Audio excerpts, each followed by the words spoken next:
I'm not going to tell them to shove off because they did something stupid 10 plus years ago. Unpopular opinions that will leave you wondering, what is wrong with people? Boomers should not be vilified. People all around me have this mentality of hating boomers, and it's so immature. Sure, they messed up a lot up, but you know what? So did every other generation that ever existed. Do you ever think about all the progress they made from the generation that raised them? Or all the injustices they grew up with that shaped them?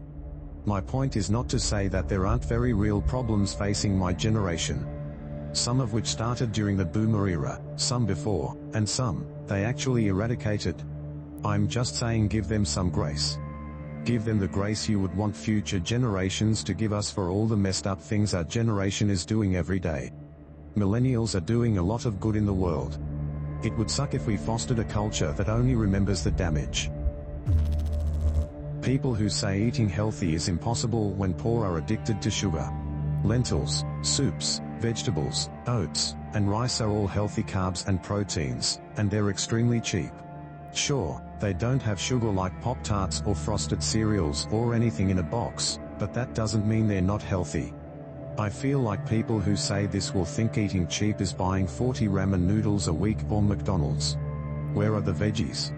Even if organic is too expensive, try frozen peas, carrots, and corn. Going out to bars and clubs is not interesting and is a waste of time and money. People, at least in the US, act like partying is the most fun thing on earth to do, but I think there's a ton of groupthink regarding this, and the perception of partying and going out has outgrown the reality. Going to a bar to watch a sports game is one thing, as the atmosphere is lively and it's a fun time. Same with going to a sophisticated wine bar, where it may be expensive but you are paying for a sophisticated experience. Going out however to a crowded bar on a Friday night is not fun. It's so freaking loud I can't hear the people I'm talking to 50% of the time. It's way too crowded and it takes so long to get my drink, which ends up costing $8 even though it's just a bottle of beer.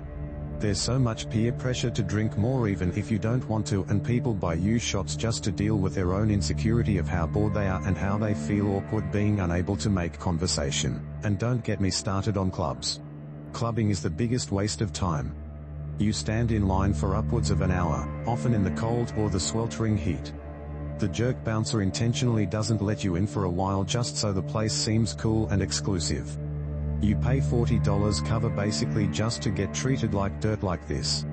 Then once you do get inside it's loud and you can't hear anything, and you're paying $15 for a watered down cocktail or a cocktail that is way too strong due to the overworked staff severely under or overpouring. If you're a guy you basically have to shout at staff to get them to care about you. If you're a girl you will probably get harassed all evening. All in all, going out sucks, it's expensive, and you end up being out until 3 AM and then are peer pressured to brag about what a great time you had. Deep down, it's a chore that people socially are pressured to do, but no one wants to admit they don't enjoy it. You're not an animal lover if all you like are puppies and kittens while you squash spiders because they're ugly and annoying. Many people call themselves animal lovers, and many of the same people shriek and kill tiny animals solely because they aren't as appealing to their eyes as a puppy. Call yourself a dog, cat, or any other fluffy domesticated mammal lover, but an animal is a broad term. If you're not planning to eat it, or if it doesn't endanger you or your belongings in any way, killing innocent animals no matter their size and consciousness level strips you of that title. Once a convicted felon has served their sentence and has been fully released, they shouldn't have it hung over their head for the rest of their life. I understand that you may not want to hire a felon, but shouldn't their prison sentence be punishment enough? It doesn't make sense to treat a 40-plus-year-old with a clean record, who made one mistake at 18, as a serious threat. If what they did was not violent or indecent in nature, should they still be considered too dangerous to hire or rent to? If what they did was violent or indecent, should it not be taken into consideration that they have recognized they have a mental illness and have been taking it seriously with proper treatment for decades? I have never been arrested, but I know a few people who are former convicted felons, some of which are my most trusted friends. I'm not going to tell them to shove off because they did something stupid 10 plus years ago. Calling in sick for work because you're tired is just as justifiable as actually being sick. If you have a poor sleep or stay up too late the night before, calling in sick, or maybe taking the morning off, seems just as valid to me as being in pain, having a flu, etc. Technically you are feeling unwell, and you need more rest time to recover and be mentally or physically fit for work. Of course, you probably shouldn't be doing this all the time. And I acknowledge this is a fairly privileged attitude towards work, that is not feeling like it's a huge deal. If you taking the day or morning off to recover screws over other people at your job, that's something to consider too. I just think being tired is as good a reason as any to take time off. People getting killed in prison is not justice, it is a moral failure of the prison system. I don't care what they did, whether they have committed assault or murder. The guards, wardens, staff, and government institutions who operate these prisons have a duty to keep their inmates safe. Guards who look the other way, staff that expose vulnerable inmates to others who have a grudge, who don't have enough checks to ensure inmates aren't hurting one another should be condemned for allowing people to be attacked and killed under their watch. While these people are awful, this wasn't their intended punishments, nor should they ever be. The idea of putting a person in general population for the purpose of someone attacking them is reprehensible. We have a responsibility to ensure the safety of those in our custody. We cannot be a society that promotes good and allow this to happen. The appropriate amount of dating before thinking of marriage is 5 to 7 years, and people's thinking it's 1 to 2 years is why so many relationships fail. Someone asked me how many years I'd want to date someone before thinking of marriage. In my head, there's at least a year or two of really getting to know them. Then you have a year or two of living together before you pretty well establish yourselves as serious. After that, it's when you feel like you are comfortable, happy and truly know that person enough to commit to something so huge. I mean, what is 7 to 10 years when the goal is a lifetime? All of my friends, and a couple strangers, said that about 6 months to a year is when you should know if you want to get married, and then about 2 or 3 years in will actually tie the knot. I find this notion insane, and most people don't seem to even understand my point, let alone not think I'm crazy. 99% of questions asked on social media can be answered with a simple Google search. You are a lazy schmuck for asking without doing your own research first. A few common examples. A business Instagram page posts a picture of a new product, complete with a direct link to their website and even add the product to their Instagram storefront. People in comments, price? Price? Where can I get that? Schmucks. Someone on a forum acquires a collectible item. Said item can easily be found on eBay to see price comparisons. Person on the forum, can someone tell me what this is worth? Schmuck. Someone posts a TikTok, the name of the song used is literally at the bottom of the screen. People in comments, what's the song? Schmucks. Do people not realize we have a world of information at our fingertips, able to be accessed for free? Stop wasting people's time trying to be spoon-fed answers to your lazy questions online or blatantly ignore information that's already right in front of you. Do your own research first.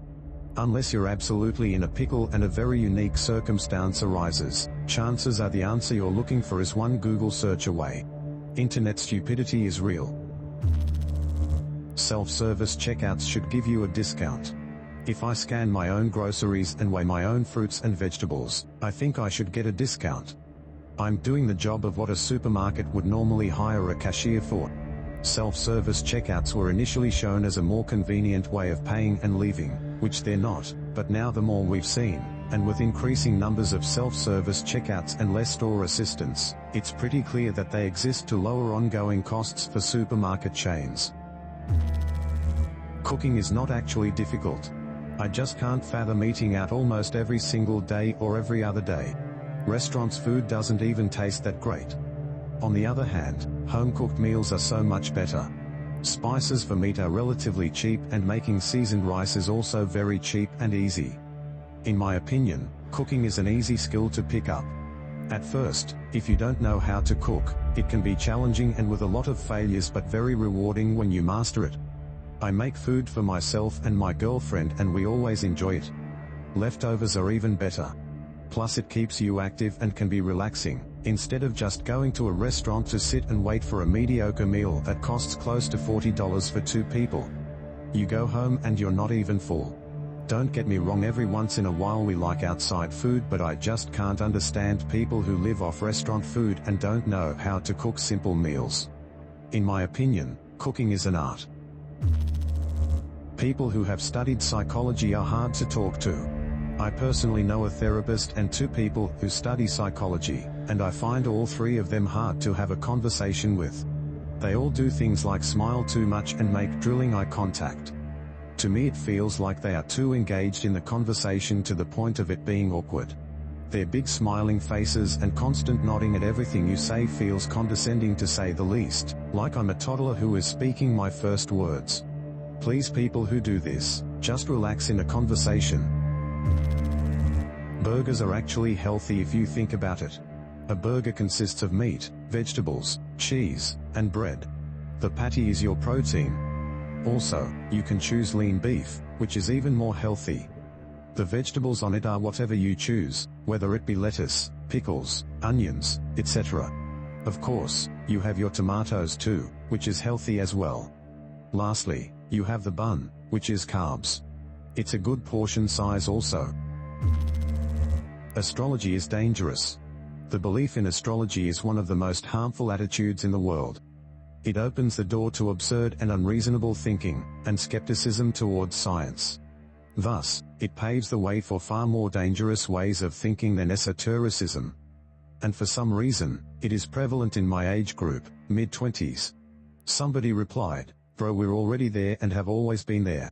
I saw a TikTok video where some scuba diver pulled a weird bag of beads and knives out of a river. More than half the comments were people saying it looks religious and it should be put back to prevent bad juju. And these were serious, unironic comments. If society collapsed tomorrow, we'd be back to burning witches at the stake within 6 months.